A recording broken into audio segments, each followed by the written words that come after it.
André and I just got back from New York City, where we were visiting for all the festivals, the theater festivals that happen in January. And we were lucky enough to meet up with playwright and director and general bon vivant Tina Satter, who we fortunately got an interview out of. And she talked to us about her practice and her history and where she thinks downtown theater is now in New York City and where it's been. What's a bon vivant? It's a good vivant. Right. It's like Vivance, but vivant. I don't think that's... Like vivacious? Yeah. I think that she's an okay vivant. Okay. I think she's a great vivant. I don't know what that is. I think if you think about her history as a playwright and a director, she directs all of her own plays. All right, so let's talk about some of the plays that she's done. Let's see. Andre's seen more of them than I have because I came to... I moved to New York in 2010 and I lived there till 2014 and I saw all of her work during that period. But you saw her first play, right? I think I've seen all of the plays she's ever done. Right, which you say in the interview. How would you, André, describe her early work? Well, she got started doing a play called The Knockout Blow right after she got out of the MFA playwriting program at Brooklyn College, where she studied under Mac Wellman in a program that produced playwrights like Young Jean Lee and Jess Barbagallo went there. Yeah, Mac Wellman is pretty known as like the dude that playwrights go to see if they're interested in experimental work. When we were in New York just now at the theater festivals that are scheduled to coincide with APAP, the fest, which It's is funny. It's a conference to. It's a gynecological conference. No, it's not. It's a Moby Dick themed gynecological. It's a conference for the Association of Performing Arts Presenters, where people come from performing arts venues from all over the country and all over the world to see what is happening in New York City in the performing arts world and then try to book touring shows of those things. It's been going on for a few years now, and every year it gets bigger and bigger and bigger. And so a few years ago, Under the Radar got started over at the Public Theater. At the Public Theater, along with Quail Festival at Soho Rep? No. At the Chocolate Factory. That's right. But which is the Quail Festival at the Chocolate Factory. They've is it quail or quail? It's however you want to pronounce it. It's experimental theater. No, but I mean, is it named after the bird or like? No, it is quail. It's quail. Okay, yeah, quail. It's quail. Oh, it's quail. like as in alaka awa. That's right. It's quail. Now once they had a lot of success a few years ago, then all of these festivals popped up all of a sudden all over the city in January. And you had the Prototype Festival, and you had the Butt Festival. Yeah. There's not a Butt Festival. That's every month in New York. You have American Realness. You have special effects. We Is saw that for like plays that feature special effects? Like no. What was the one? The Warhorse? None of the plays at these festivals involve human beings dressed like horses. Oh. And, a number of festivals. There was even a festival that was housed at the Incubator at the space that closed this past year in New York. And so anyway...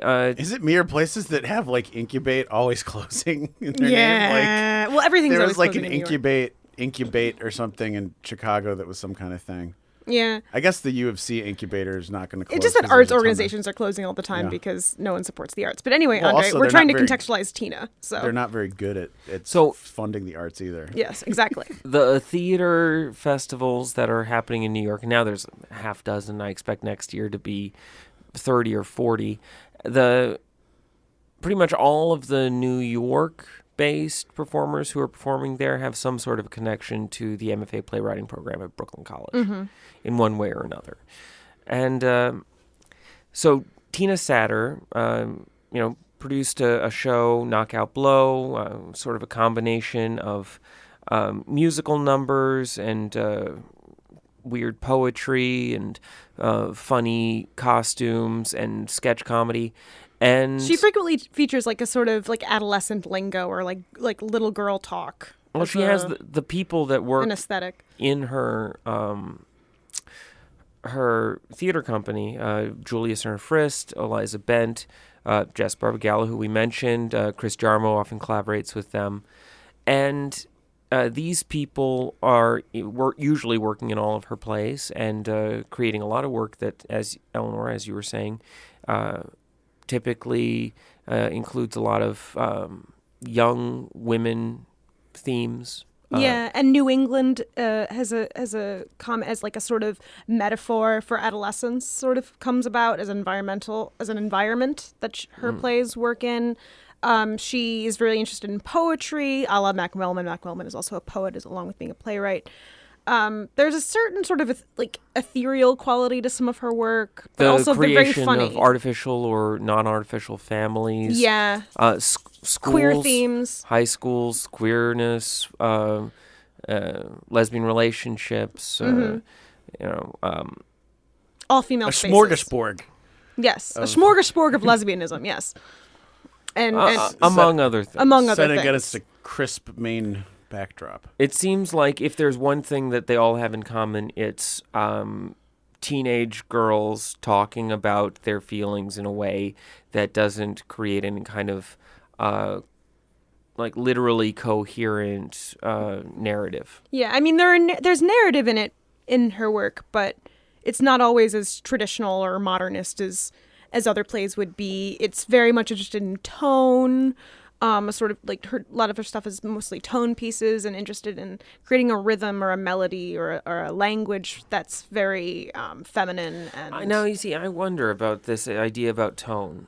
Yes. Because I don't think that her stuff is going for tone in a way that is new or different or separate from the way that other plays, even I'm not saying that it is. plays. I'm trying to describe what the work is what does doing. it mean to you that her work engages in the generation of a tone? I think a tone piece is a useful description for a play because a tone piece means that it's going for, if not a monolithic aesthetic or atmosphere, but one that is consistent in a particular theme. So a tone play or a tone piece speaks to a aesthetic rather than narrative, cohesive, through line. Generally, contemporary theater makers attempt to unify their pieces with aesthetic and narrative through lines in no matter what kind of material they're making. I don't know, because a lot of times those the narrative will defy the tone or the aesthetic through line. When I say tone piece, I'm specifically speaking to aesthetic rather than narrative in a play. Like the aesthetic overrides the narrative. With the idea that you are attempting to create a sort of a feeling in the audience rather than engaging with them intellectually. Right. Which is not to say that Tina's work is anti-intellectual. But it's different from, say, Sounds very intellectual. Playwrights like Stephen Belber or David Mamet or Aaron Sorkin. Yeah, but I mean, some of these things, they have a Ware. tone to them that evolves. I guess I think that tone is actually a result of postmodern performance because it's operating on the realm of the senses and it isn't just trying to tell a story in like a modernist sort of way. Now, just to clarify, we're talking about those plays where it's just black curtains and a stage and then people in civilian clothes, right? There's no. Tina's stuff has incredibly intricate, enormous spectacles. Football, for example, a show that she did at Football in the Pony Palace.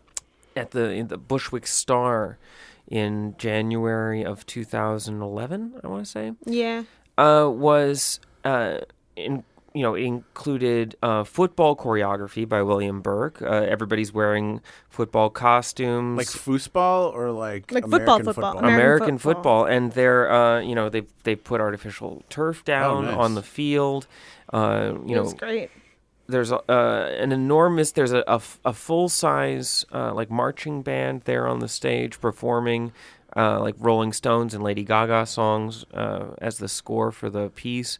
Did they play Louie Louie? I love when marching bands do that. No. It's a marching band arrangements of Lady Gaga songs. It was pretty awesome. Big horn section. A hell of a thing to see, actually. That was one thing that always was strange to me about the way that show was produced, because it included so much pop music. Well, that's why they could never tour with it, right? They toured with it plenty. Apparently, so it then... was recently put on by a high school somewhere in Texas. Oh, wow. I didn't know that. Oh, well, I don't know. They must not have been using the Lady Gaga score then. I don't know what they were using, but this is something that we actually talked with Tina about in the interview about, traditionally a play, when you send it out, you publish it, you distribute it amongst people so that they can go put it on. What all you've got really is a few brief instructions about what kinds of things to expect on the stage, what the characters do when they're moving from one side of the stage to another, or how they interact with each other, and then the text of what they say to each other, and that there isn't a whole lot else. Yeah. I'm sort of fascinated by the unexpected commercial appeal of her work. I mean, it makes sense because it's funny and great, but it's strange to me that it has latched on. Do you think it has to do with the youth culture aspects, that it's been so popular? Well, she goes out of her way, it seems, when you are watching the shows, to escape participation in a mainstream culture. And this makes her incredibly cool, which makes her marketable, which makes her the culture. But I think Lady Gaga and whoever the other one was... Kanye West, the Rolling Stones. Rolling Stones. That's engaging popular culture. It's sure, but turning a Lady Gaga song into a marching band tune, that's hip. That's cool. Mm-hmm. It's like wearing Cosby sweaters or something. Yeah, exactly. Not that there's anything wrong with that. I'm just saying. Yeah, I like a good Cosby sweater. Yeah. Yeah. But there's a. Yeah, that's engaging popular culture. There was an article in the AV Club today about whether Dr. Hibbert from The Simpsons would have to be retired because he was a reference to Bill Cosby, because of the sweaters and because of... Well, he's a reference to Cliff Huxtable, though. Right, which is Bill Cosby. I mean, those two are... But one's an actor. Right. No, I know what you mean, but like, that's the problem of Bill Cosby and why people are having such a hard time with Family Matters, is because he's... Family Matters? Not Family Matters. I love it. Are you thinking about Reginald Bell Johnson? Because he never hurt anybody. He never did anything to anybody. He did co-star in a movie called Who the Man. I hate myself so much. I can't believe I just said Family Matters. Well, there's that famous episode though where all I'm thinking of are just family shows. Where Cliff Huxtable cornered Urkel and fingered him. What is the name of that fucking show? What, the Cosby? The Cosby Show. Were you having a hard time figuring out what the name of the show was that Bill Cosby was on? I hate myself. It's one of those things that's like so there that you're like, what was that Cosby show Eric. called? Thank you, Eric. So anyway, I bring it up because, I was thinking about, the way that so much culture, including the stuff that Tina does, it just so casually references other aspects of pop culture, and so that are so ephemeral too. Yeah. It's so temporal. Right, and so like The Simpsons, like those old episodes of The Simpsons, like the episode, for example, where they go to New York City and they. I was thinking about that. And you guys were like Homer. Homer parks his car between the World Trade Centers and gets it towed. Right. And that was one of my first thoughts on 9/11 was like, they can't show that episode ever again. Right. And so like what happens with these plays? Plays, like you assume, you write it down into a piece of text, it gets published, and then it just survives for hundreds of years, just like, Coriolanus or Cymbeline. Did you just say coral anus? Leave your anus out of this, Andre. All you always right. try to drag in your anus. The Tempest or the Scottish play. All right, I get it. No. Wait, which one's the Scottish one? It's the one where they're all the like, Cosby Show. Yar! Yar. Wait. The Cosby Show, that's the Scottish play. Oh, yeah. Yeah. Right, because it's cursed. Yes, exactly. Because of what happened to Lisa Bonet. Yeah. Lisa Bonet. Yeah. Bonet. So when a show God, you're a fucking moron, like Eric. football, I thought that was my job here. They were like, Eric, we hired you to be our moron. Football in the Pony Palace, the Tina Satter play, it includes several scenes which appear to be rip-offs, right? Not just not rip-offs. Like you're right. ripped from the headlines, like quote for quote, direct recreations of scenes from the first season of Friday Night Lights. Yeah, but with slight changes. Yeah. And listeners, how do you feel about that? Yeah, I'd be curious. when to know. you- Listeners, when do you you guys tie- watch Friday Night Lights? When you tie your work into other people's work, then you're tying your destiny to them, right? You're hitching your wagon to their stars, right? Is that a star? So when But sometimes you surpass it. Like I always like to bring up the Radiohead song off their first album, which actually is named after a fucking Jerky Boys bit. Named after what? Pablo Honey is a bit by the Jerky Boys. Who are the Jerky Boys? these were a bunch of guys who Prank did. phone callers. They that- would put out CDs and they would call somebody up. Hey, Jerky. Hey, and Well, and their Were one they was vaudevillians? Like this sounds it was really... sort of a vaudeville it kind was, of an and they act, would yeah. be like, hello, Pablo, Honey, please come home. Oh my god. That was the bit that Radiohead fucking named their first album off. But Radiohead They're not even also Talking Heads, I know. Radiohead their named work is full of references to pop culture. OK Computer being a direct Yeah. reference throughout the album to Computers. Hitchhiker's Guide to the Galaxy, What? and their name even coming as from that the song, yeah. from the song Radiohead by the Talking Heads from the movie True Stories. True stories, yeah. Right. Yeah. Because wow, my Radiohead is blown. But also, I like the song "Anyone Can Play Guitar," where it's like I love that song. and he's I like think it's wonderful. anyone, or he's like I wanna be Jim Morrison, Morrison. and how they have like completely surpassed the No the Doors. reasonable person believes that Jim Morrison should be brought up in a conversation with Radiohead. Obviously, Yeah. Radiohead is an extraordinary group of musicians. And That Jim Morrison was not. he was a drunk douchebag With great hair. who got super fat very quickly as soon as he put out one good record. Yeah, but you know what? Elvis was a fucking pudgy fuck. I heard this recently though, but like Lisa Presley. Lisa Marie. Who's the Priscilla Presley? Oh, Priscilla, yeah. Because this was back before the internet, so you could actually fight back and get images. She fought to get. She like bought, sued, or destroyed like all the Fat Elvis photos to protect his image. Oh, that's wonderful. But you know whose photos I'm never going to destroy? Tina Satter's. Hi, everyone. Welcome to Noisy Ghost. I, Eleanor Russell, am here with Tina Satter, a renowned downtown theater maker, director, writer, actor occasionally. And she is just coming off of a wonderful week-long run of her new show, Ancient Lives. And I am here to talk with her about the role of sound in experimental and downtown theater. Hi, Tina. Hi. How would you say that the role of sound or how sound is deployed or used or negotiated in downtown or in experimental theater has changed since you started making theater? So how many years ago? I started sort of actively doing this in New York City in 2008. So that's 6 years. 6 years.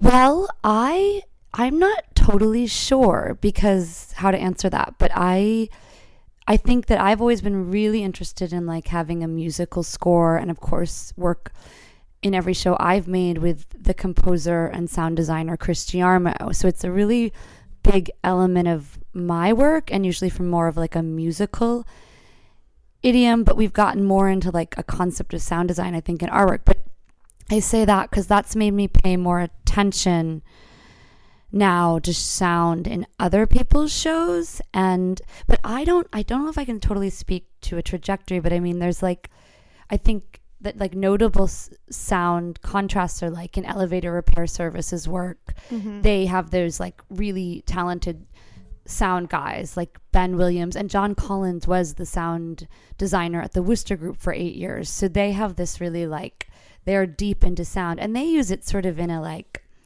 it's kind of a funny, almost goofy way, but it's really kind of present to make jokes but in a wonderful way, because I think a Foley sort of thing. Yeah, but in a really intelligent kind of way. Well, I know that the Wooster Group have used Foley for a long time in their work because of their close attention to cinema and film in their work. So do you think that there's this is there a sort of route that the Worcester Group provides in terms of sonic experience in downtown theater? Like, can it, like anything else, does it all go back to them? I mean, I'm sure that it does, because I think it's just still a fact that everything still kind of comes after them. I don't know if you're aware of the company there. I don't think they're still very active, but they were called 31 Down. And Ryan Hossuple, who's still a pretty active, like, he's a really intelligent, like, theater tech kind of guy, and he's super into sound and super into video, and he's just someone who works on a bunch of people's shows. He's worked a bunch with Mallory Catlett and is kind of in with Jim Finley and those guys. But 31 Down was really interesting because it was a company sort of that first and foremost sound was almost the driving thing, and these really cool sonic things. So he's actually someone, if you're keeping on sound, that he's really smart and would be interesting to talk to, and totally in the downtown world.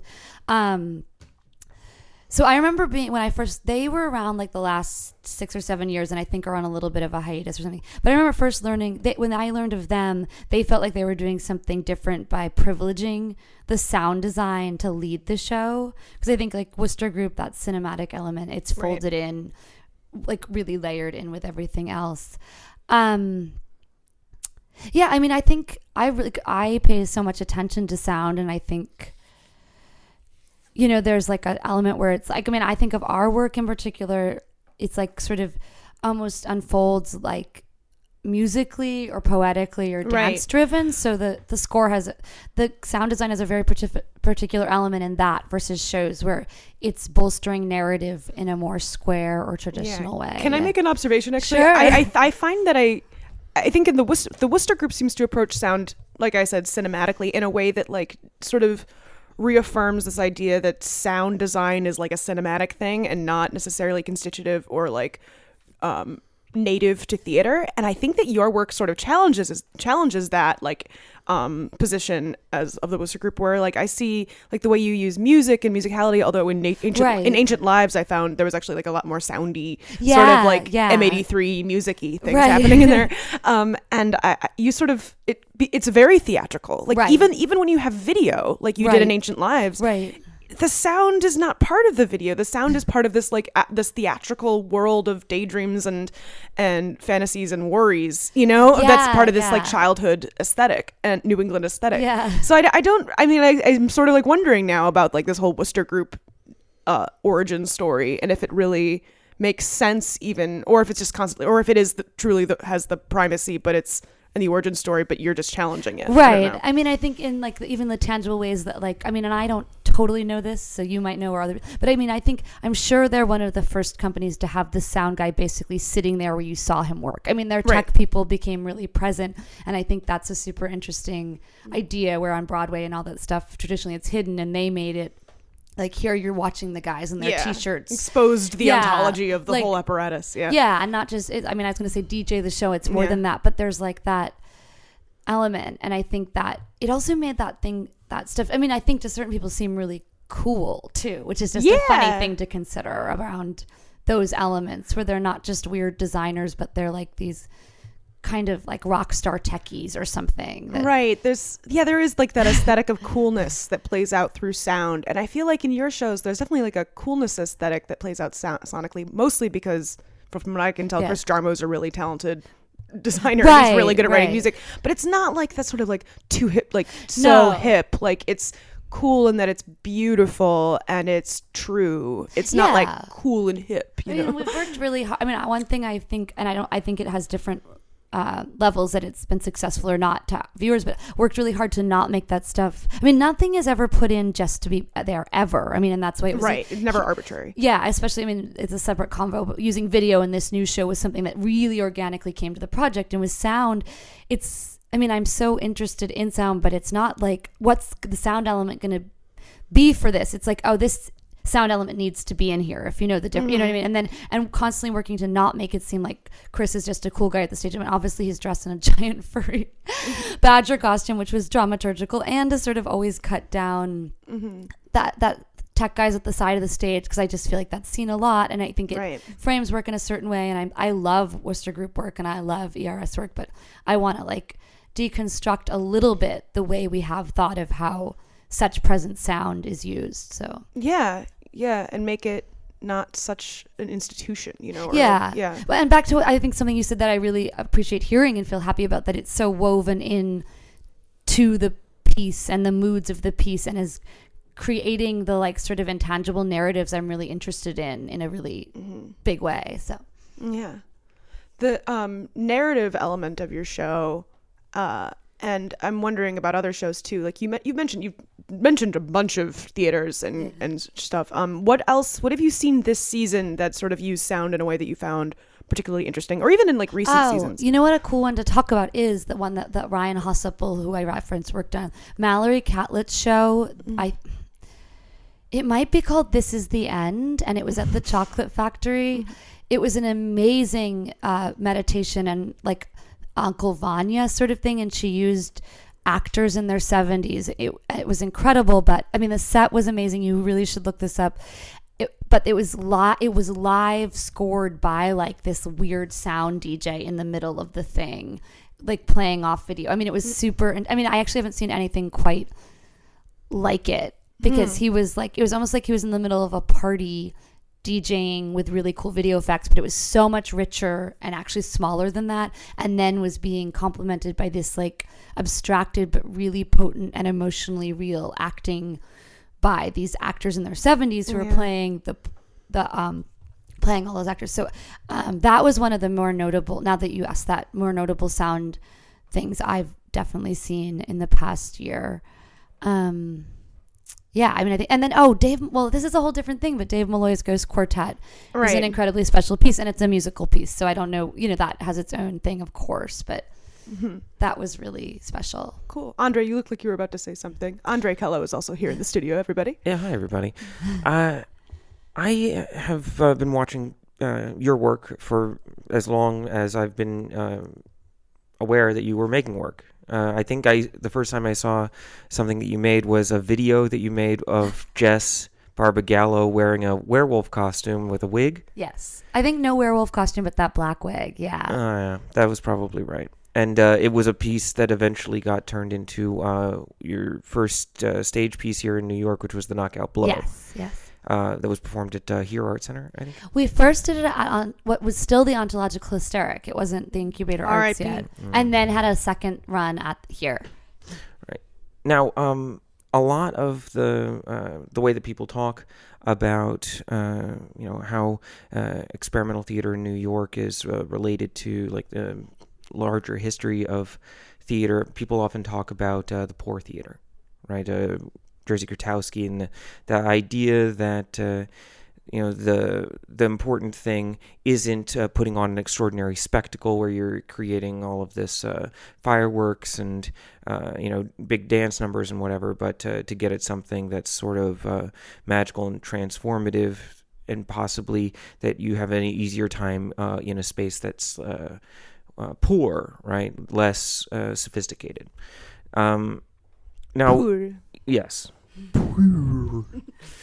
In New York, obviously, everybody's poor. Right. Right, because there's not enough money in the Unless world. Unless they're insanely rich. Yeah, but even then, in theater, you're still poor somehow. Even the super duper rich people in New York are going into the deli and they're like, "What do you mean $6 for a bottle of orange juice? That's crazy." We're so like beat down. Yeah.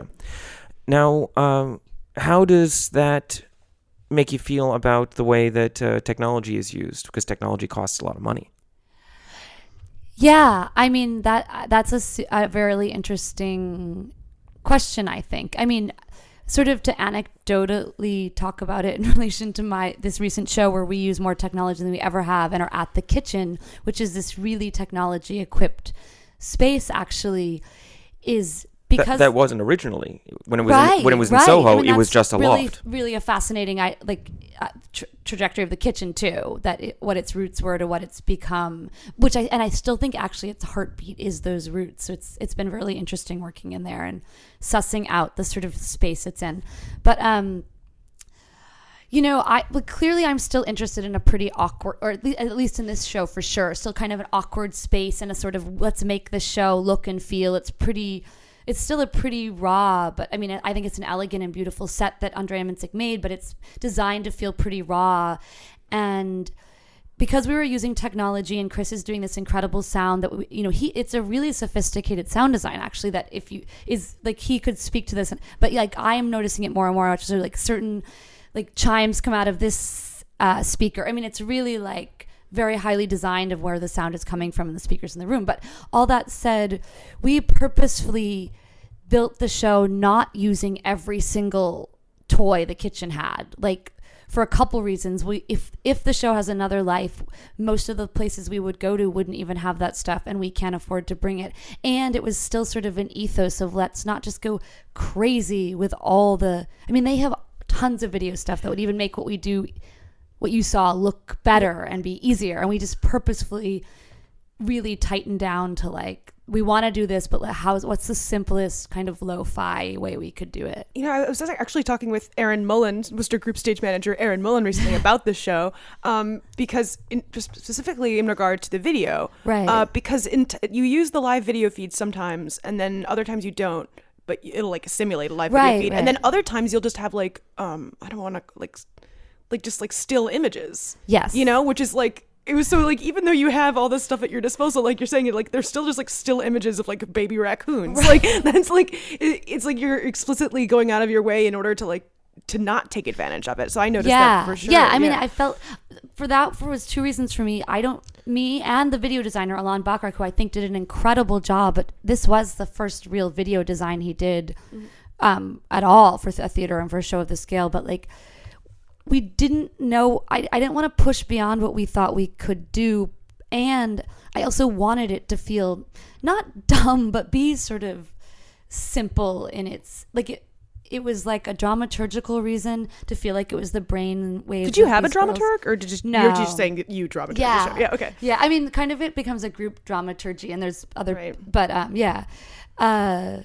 but yeah, it was to not like outpace ourselves, because we already knew it would be ambitious to even figure out what we needed to do within our abilities, and then purposefully. So yeah, we were really cognizant of what we were like gonna try to do, which felt even ambitious, but yeah, like I also felt like it really worked. I mean, I was really excited by the mixture of that stuff you just described, and once, especially now that it's up and running, it feels like it's a great, I mean, I think if we did it again, we'd continue to refine a little bit here and there, but it feels like a really good draft of this. So cool. Video-wise, yeah. Cool. You said that it would be difficult to, if you were to tour with this show, and I'm sure a lot of people are considering this question, you know, this weekend. Here we are in New York City during APAP. You know, everybody's thinking about, you know, how to bring a show to somewhere else. Your show this time and in other times, they've included a lot of elements that seem to be difficult to document on the page. Yes. So, what do you do when you want to be specific about, like, because it seems like you take such a clear role in, you know, organizing every aspect of the production.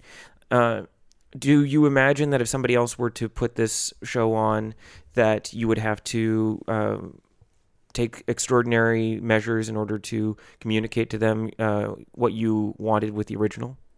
That's a really, really good question. And honestly, I'm so in the fray of just getting through the next 4 shows of this, but that's always the question with the kind of work I've made. And this one, to your point, has even more details because of the video mostly, and Chris's really rich, more than ever rich and present sound design of what we would do. I mean, with our shows in the past, there's always this period where we wait and and most chances have continued to do the show ourselves in various capacities for a couple of years before it's considered something other people would do. And only a couple shows have then gone. Pony Palace in the Pony Palace football. Oh my God, I can't even believe I can't remember the name of my show. That is where I am at this point.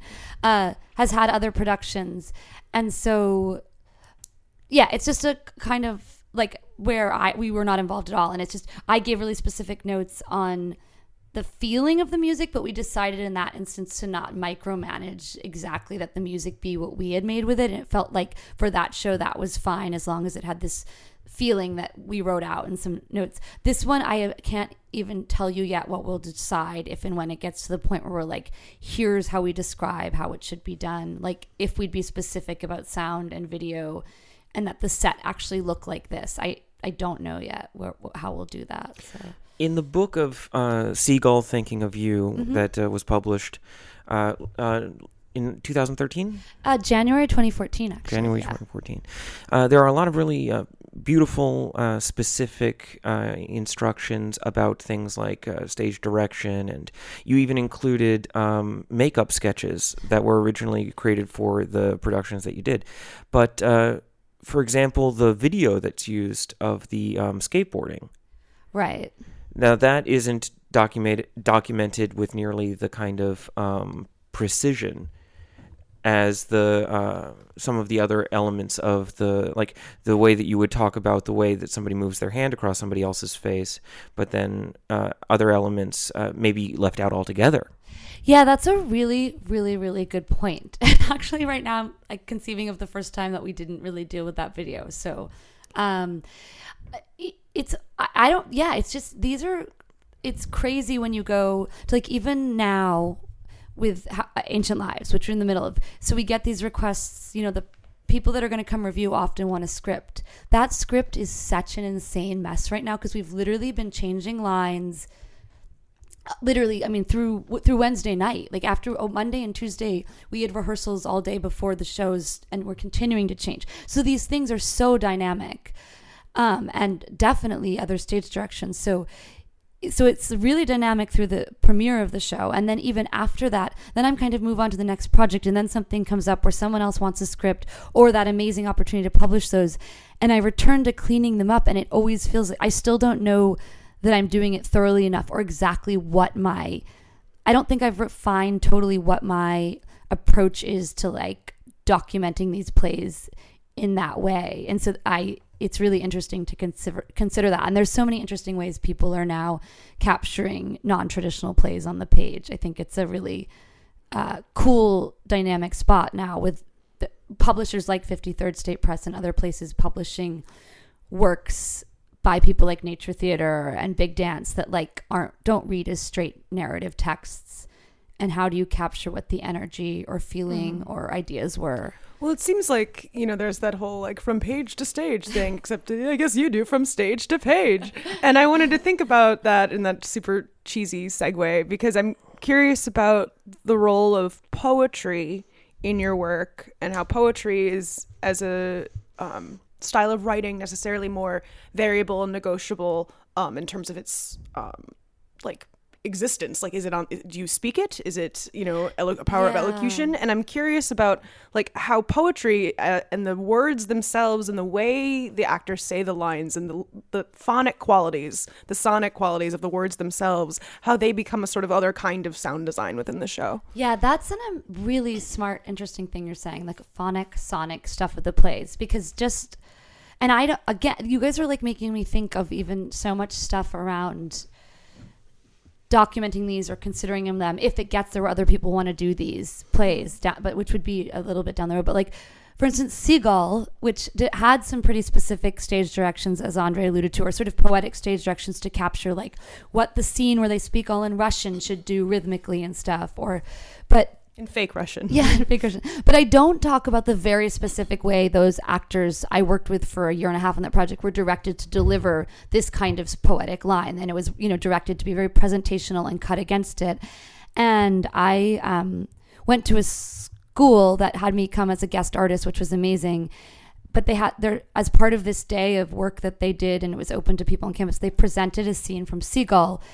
And and they butchered it. And they butchered it. And it's not their fault at all, but it was because that language is delicate if it all not done. Were they speaking in poet voice? They were freshmen. Of course, yeah. No. I'm just curious because if that's the tendency. Yeah, to go and to. it was, and I was I can't listen to this or watch this, but it was so not their problem, and I don't want to make. Seagull was very particular in the juxtaposition of a kind of language with the way that piece.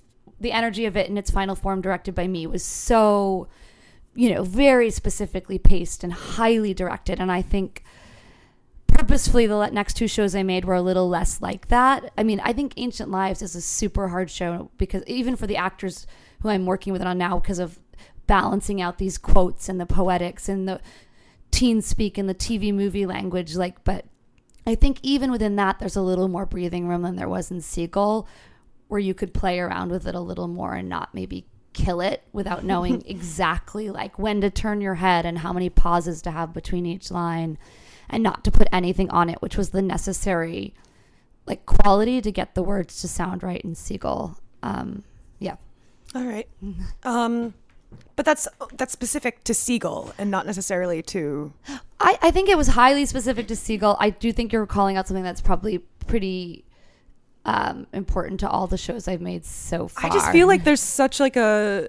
I don't know, not like Eileen Miles, but like a New York poet sort of quality to so much of your work that I could see, like, I don't know, like I'm not an actor, but I could totally see myself going into like I don't know, it's like I know there's no point in the play where they say like ancient lives, like I don't know, like, you could fall into that trap so easily. Yeah. I mean, I'm also, this is why I'm not an actor. Me too. Yeah, I mean, I don't know. You're an actor. You were in my movie. Oh, yeah. I did do that. Oh, she's good in your movie. Everyone go to andrekello.com right now. We'll finish listening to this. Yeah, there's other, because You'll Play Log was really exciting too. But what was I going to say? Oh, I mean, the other person, and I don't know how often, I don't think they're done a lot. And I actually don't know Richard Maxwell. Like, I don't know if that's his choice that the plays don't happen again. I'm assuming it is, because he's been such a pretty major dramatist. But I would be curious to see how those would read. I mean, they're not quite as like liltingly, poetically written on the page as mine, but there's a very specific way he has those timbre and and approach. Like nothing put on those lines, and like, you know, so when he directs them, which, so anyways, that's all really interesting space to me, that sonic phonic quality with a director and his original production. Yeah, I guess I'm just trying to highlight the relationship between poetry and downtown theater and how that plays out sonically. That's what the point of that question is, I guess. Let me think. I wanted to ask you about your next, how you approach teaching with like how you balance your role as a director and as a teacher. I don't know if this really plays out in terms of like sonics, but it's something I'm curious about, because there are so many directors that are then asked to teach, and how that works and how they feel, how it's the difference between teaching and directing. It just seems so weird. When I teach like this workshop I do, which I think will bleed into the kind of work I do. I mean, I'm teaching at University of Michigan as a guest playwriting teacher next semester, and I'm doing workshops. So it'll actually be students bringing in writing, and then we'll talk about them. But a big component of the workshops and my approach to teaching currently has been, one of the exercises I give, one exercise I give is like recall a moment that could be really major or banal that like that you remember happening in your life, and just like document it in 2 pages. And it can be a dialogue or it can be not, but like it can literally be like you went to buy something at the deli and like nothing happened or a weird thing happened. So that's always like an interesting, because usually people do render it in dialogue, and usually they choose the banal often, and it's choose the banal instead of the weird. Yeah. Or just, I mean, or once I say that, the people get intrigued by that, which is sort of what I want them to do, because I think that can be really interesting. And then another part of that, like generative writing exercises is think of a way one person that you know talks, like your grandmother, your best friend, and write 3 sentences in their way they speak, but not necessarily the words they use, but like the rhythm. Like, because, you know, I have a pretty specific way intonation, like this East Ghost Valley Girl thing or whatever. But like, I'm really interested in that. Or everyone has this really specific rhythm to their speech, and that if you can try to capture that for certain characters, it's a really fascinating way. To me, that's a more interesting way of character than like, he's a sad boy who stays in his room. It's like, what if his sentences are often like said like this? Yeah. So I actually do use something very specific to like language sound as like a teaching tool. And it's really, when people can click into what that means, you can get, it's just a really interesting early generative device. I can see that. You know, I feel like this, when I was writing my master's thesis at Brooklyn College, my advisor would ask me to vary my sentence structure, because I have a tendency to overuse what are those things that like M dash, like, because it's like a secret parentheses that you don't have to compensate for. And Emily so Dickinson loved them. I know. Thank you.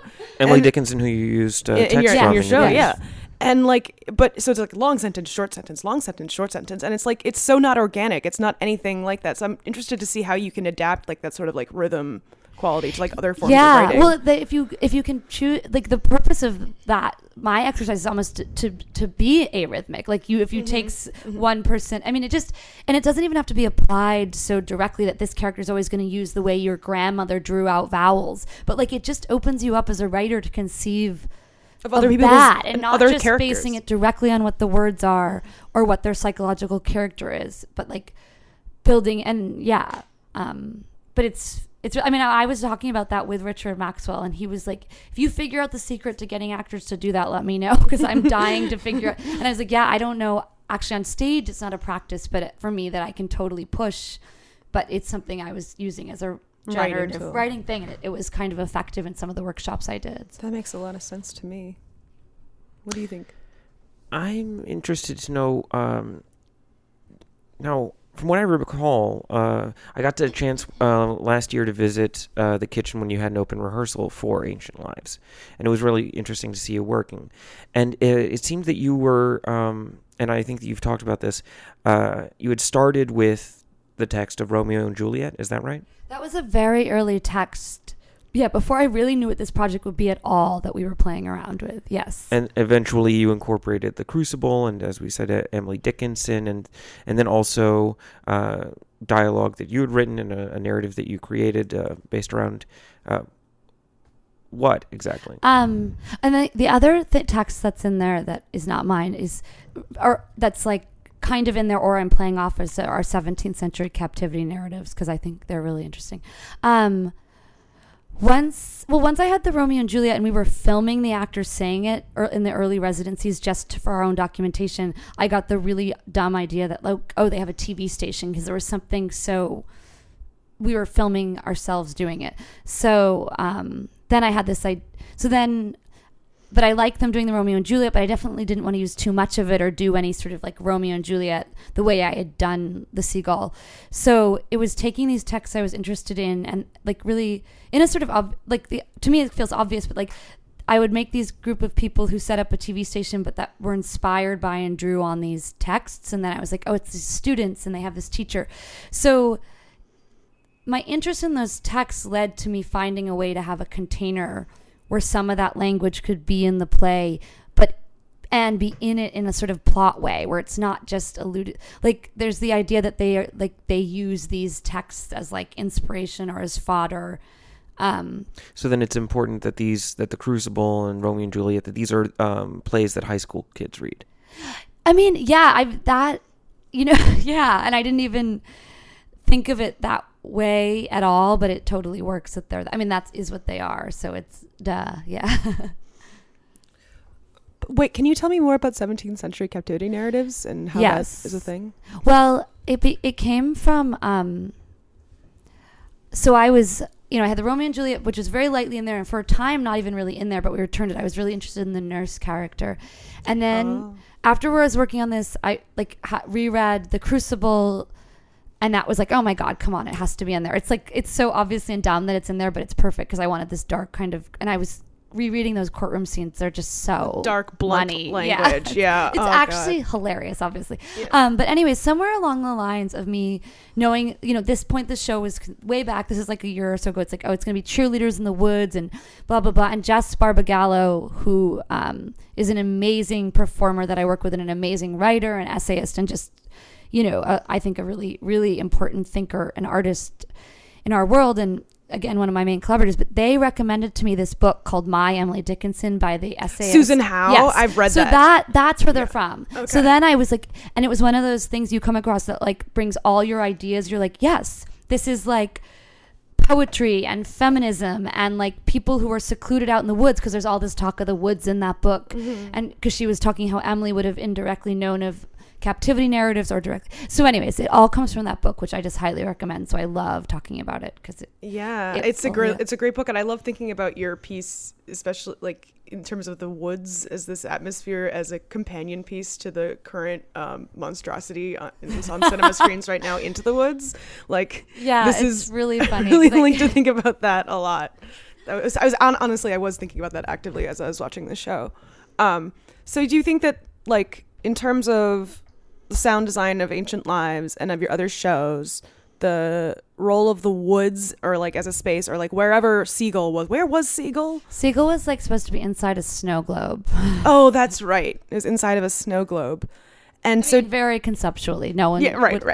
You didn't like build a giant snow globe. Do you see a connection between space and sound in your work? And is that something that you talk to Chris about? Or does Chris come to you about that? Or how does that work? I do see a connection because Chris, who's like just really smart, raises it. So like, I mean, I brought up the snow globe thing because that was a very, very like personal conceptual thing for me. I'm like, this is how I can conceive of this show. It's happening inside this cracked snow globe where we've put in the play, the seagull, and our actors and shook it up, and then this is what kind of slowly falls down and is the play you see. But when I explained that to Chris and the designers very early on, Chris is like, oh, I love that. We need like kind of, he made like a snow globe sort of core sound, which is sort of this just a nothingness, but it really opened up for him the sound design of that show. And he just thinks that way. So as soon as it was like Ancient Lives is set in the woods and there's these ideas, he immediately was like, cool, that is what I will draw from, like his ideas of. So the space comes first when you're telling him, and then he creates sounds from there. Yeah, I mean, and I'm not like, make it like the woods. I'm just like, he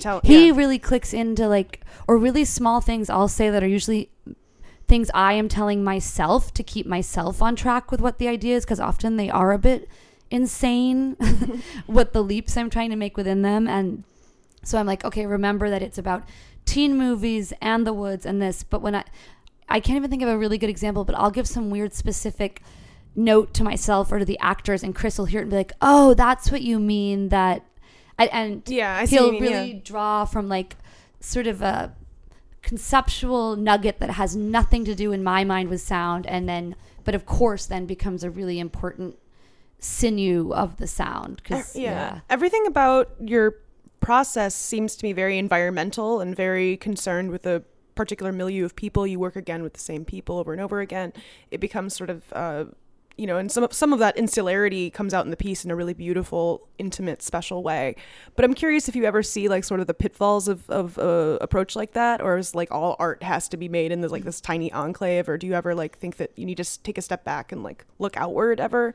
Yeah, I think there are pitfalls. I mean, I think one of the criticisms of Seagull in particular, that was way too insular, and it literally was laden and was purposefully made that way. And I'm like super proud of that piece, and it had a beautiful life. And I think there was things I learned about it that I didn't feel were successful, and there were things I thought I had taken a huge step forward, and we as the company, as a group, had taken a step forward. But I think that insularity thing is a totally legitimate, critique. And to your point, I think some people are like, it's too insular, and some people are like, I love that insularity. It makes me feel like it's something I don't quite know, but I want to know more of, and it really works in this exciting way. But to answer your question more directly, I do not think that's the be all end all of a way to work. It's been a really special way to work, and I think has helped me make a kind of work, and has been, I think, overall a really special experience for all of us. But I mean, almost in every show overall, there's usually been one other actor outside the company come in, like Susie Sokol and Seagull and Lucy Taylor now in Ancient Lives, and that's such an amazing, necessary infusion for all of us.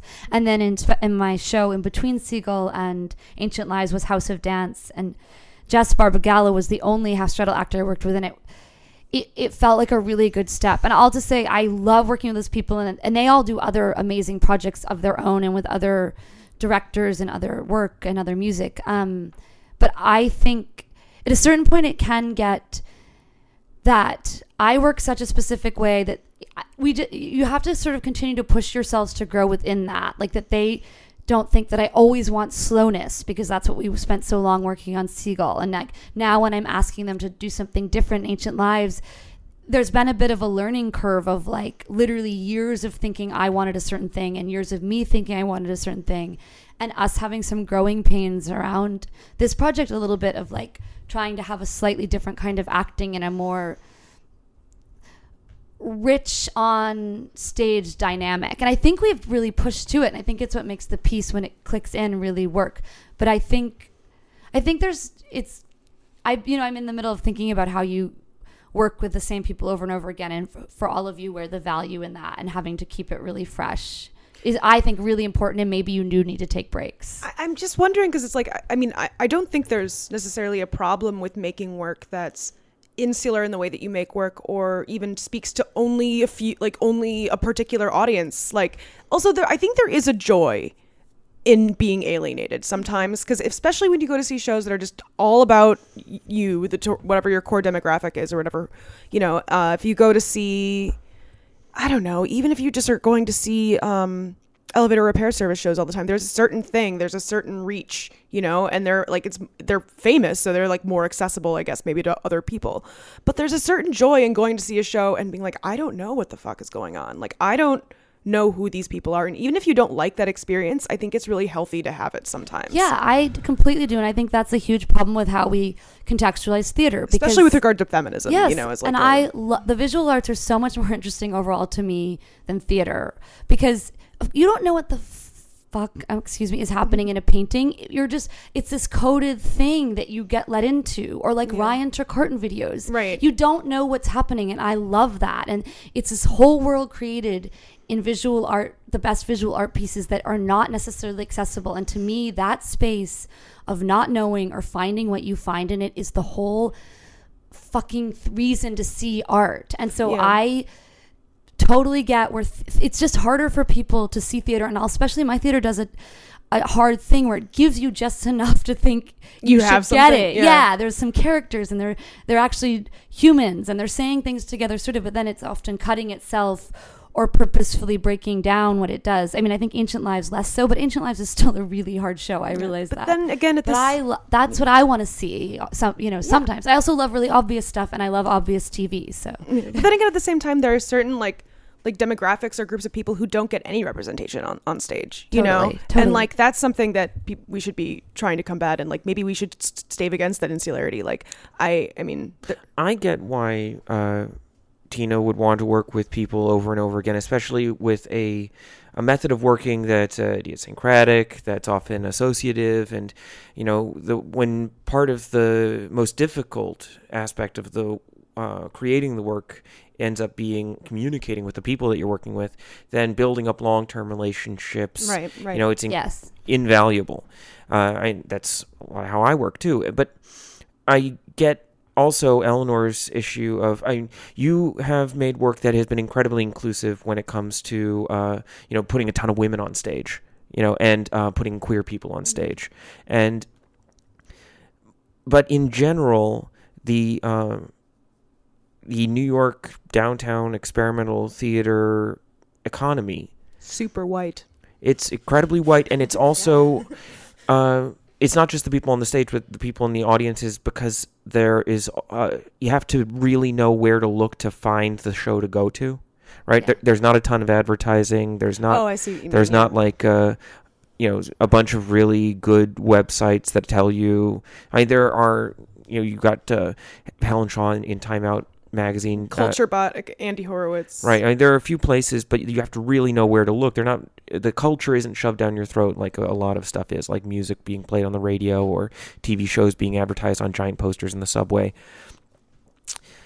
I wonder how you feel about when you were taking your shows to Europe and the experience of the people that were there and how they reacted to your work, them not being specifically a part of the 200 or 300 people that are the same people that go to every show in New York. Right. Well, they were still primarily white audiences for sure. It's like when you so the work that we consider like the avant-garde or contemporary experimental theater and performance work has a much more mainstream place in Europe. Like that.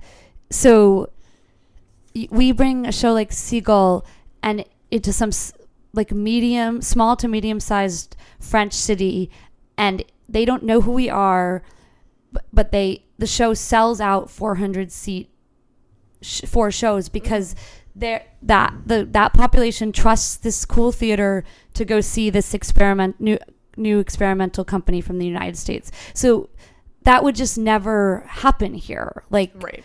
In the US, we couldn't leave here. There's like the Walker, there's like the circuit of places that show non-regional theater or off-Broadway style work across the country, but so that could happen. But these are like it just experimental work just is what they see there, and anyone will see it. It's not like you're just the cool young kids. It's just it's a mix. It's clearly middle-class people, and they're clearly mostly white, like I said, but it's like it's as if it was the people here who see off-Broadway work. Yeah. They see the weird American work, and Young that's Jean how it's Lee programmed there. said that she thought it was funny that people in Europe thought they were like disappointed in straight white men because it was a straight play. They were like, what? Like that was like, that's how much more accepted that sort of work is. I mean, we've just had this past week with all these European people are here in the city to see work, and we've just had a really, really nice response to Ancient Lives from these European presenters, and half of them like, I didn't really understand the language, but they're like, can we see the script now? But they don't even lock into that in the same way. The visuals, they can lock into the feelings. They just have a different there's the lilting approach sounds, to work. You don't even need American, to know. It's just a real cultural difference over, in many ways. And what countries are you speaking of specifically? Mostly that you've toured? French. We've been to France, Croatia, and then Japan. Okay. But and Lisbon, Portugal. That's right. Nice. And it's usually just across the board, it's similar reactions, or is there like a deviance? Well, I mean, I guess I was talking about that these people come out. Like everywhere we go, the shows are sold out. And again, they don't know who we are. We're not yet ERS or the Worcester Group, who, have been traveling to Europe for almost 20 years and are known. So, but they trust the programming of these cool theaters. So they're like, come and see it. And across the board in those countries, they're up for seeing what is, a very specific kind of work here in the U.S. Cool. In more general contexts there. I have a question about the economics of putting this sort of work on here in New York. Because just this past summer, the incubator shut down. And, PS 122 still doesn't have a space, right? They're going to open something, I think, in 2016. I mean, they're actively, there's they're rehabbing their space. So. But there had been a lot of, for decades, there have been, money problems in downtown New York theater. But it seems like, especially lately, and also with people like David Byrne and others, and Penny Arcade, criticizing the economics of how art is created in New York City right now. Calling out curators in particular, right? Sure. Because, there are people like young people who are students who are going and working on paid internships and, propping up these theaters and doing a bunch of work. And then, they don't end up working in the field. And the people who run the organization are collecting a salary and they have long careers.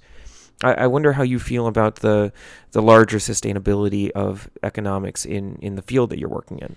Yeah, I mean, the economics are extremely, extremely bleak and complicated. When you talk about, so there's a couple just, I think, nuanced differentiations. Like, really, the only places where someone at the top even has real sustainability is like the public or off-Broadway houses like Signature or something. Even, so PS 122, even those, Vallejo Gantner's, I mean, I think he has his own financial situation in life that makes it possible for do that, but he would not be making real money in that role. So there's like the public, yes, and then Chocolate Factory, PS 122, all of the real mainstays of the avant-garde scene are not like really top-loaded in the same way as the public. But it does not mean that the bottom, there's no money in it for anybody like. And yet the people that go to the shows are incredibly wealthy. Yeah, I mean, it's just because we have no very, very, very little government funding like they have in Europe, and diminishing other funding for it. And there's just not, I mean, it's the ongoing conversation I have with peers and friends. Like, people just don't see that value in live theater.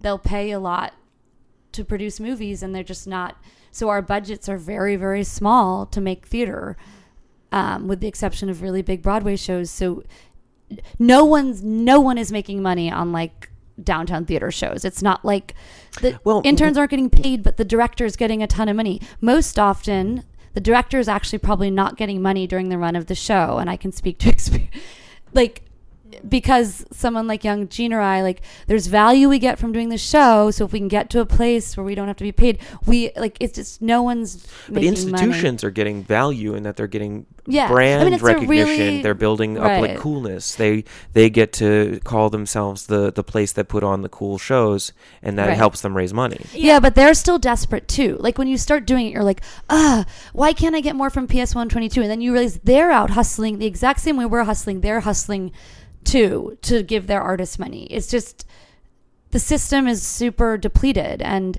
MoMA seems to have a lot of money. yeah, The I mean, Whitney that's- just built a again, new building. That level, public, the big museums, they have tons and tons and tons of money. There's a huge divide. I mean, people in Europe, peers in Europe cannot believe that we all do other jobs. Like they cannot believe that those actors also are bartenders and waitresses and tutors, and they just don't understand the economics of our situation, because this work goes over there and is in the same theaters where they're considered working actors or working tech crews, and like that's their job, and they have health insurance.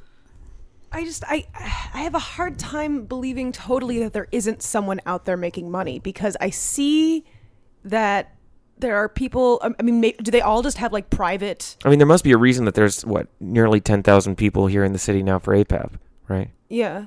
Yeah, Can you I define think- APAP I mean, for the listeners. those people aren't here for for the pizza. Yeah, there's I think there are people that have the financial ability to have certain jobs in it, so that's also a problematic dichotomy, of course, but that's how it happens, I mean, I think This is the Association of Performing Arts Presenters, is that right? They're the ones that are around going scouting out Tina's shows and stuff like that. And everybody shows. And everybody shows. I was at ASCAT at the Upright Citizen Brigade Theater last night, and a whole half of the theater, they were all wearing the little badges from APAP. Mm-hmm. The thing is enormous now. Mm-hmm. Yeah, I mean, APAP is its own thing, and it's why Under the Radar and Coils sprung up. Yeah, so some of those people come to hobnob at APAP, but they also sort of just do the festival circuit and don't necessarily click into APAP, but the whole thing kind of gets called APAP time of year. Mm-hmm. I'm still sort of agog and aghast at this like whole financial model and how it hasn't completely destroyed itself yet. It just seems like a snake eating its tail. I don't know. Yeah, I I mean, think that it is. There are real estate people that are making money off of this. Oh yeah, that's a good point. The huge. I mean, obviously, there's been in recent years, there's been a couple very, very important like career grants. Like Doris Duke has been amazing. They started a program giving all this money in the last several years, like big, but totally necessary, and don't even get you that far, but major grants to theater artists. And I was talking to someone who said this era, like, when it's all said and done, probably like 40 to 50 artists, maybe, that has the Doris Duke big fat money. It's in the billions, but I think it'll last over 10 years as they allot this money out to theater and jazz musicians. This very theater, jazz musicians, and maybe choreographers. Will be about 10 years of time that people get funded. And they're like, this will be a similar period of time to when the NEA like was doing its flush funding. Like art was really, you can look back and a lot of cool stuff was coming. Then NEA funding ended, and this will look back and be like, oh cool, so people were getting funded in a kind of decent way for this period of time around 2008 to 2018, and then unless something big comes up, like Doris Duke will be in another, like, and it's not even that much money, but it's like a very necessary. You're just so thing. used to none that even So that was really fascinating to think of those historical blips of someone stepping up with money and the kind like of work that gets produced as a yeah, result of and because it. Doris Duke is funding some real, they're not funding mainstream people. Like, I mean, Annie Baker's amazing and getting plenty of grants, but they're not funding Annie Baker. They're funding Sybil Kempson, and that's like totally strange, bizarre, awesome work. I mean, Annie Baker's wonderful, but that gets its support, and so Doris Duke is really doing something cool and recognizing the like edges of really the scene. Cool. So, anyways, it's a very big, important, and I don't know at all like what the resolution of this economics of theater and experimental theater is. It's not positive. Hopefully we'll get to a place at some point where people don't need to eat or live. Exactly. Science is hard at work. Google, get on it. Thank you so much, Tina. This has been wonderful. I've really thank you for coming to talk to us or allowing us into your home to come talk to you. Thanks you guys. It was super fun to thank talk you. to you. Yeah. All right. This is Noisy Ghost signing off.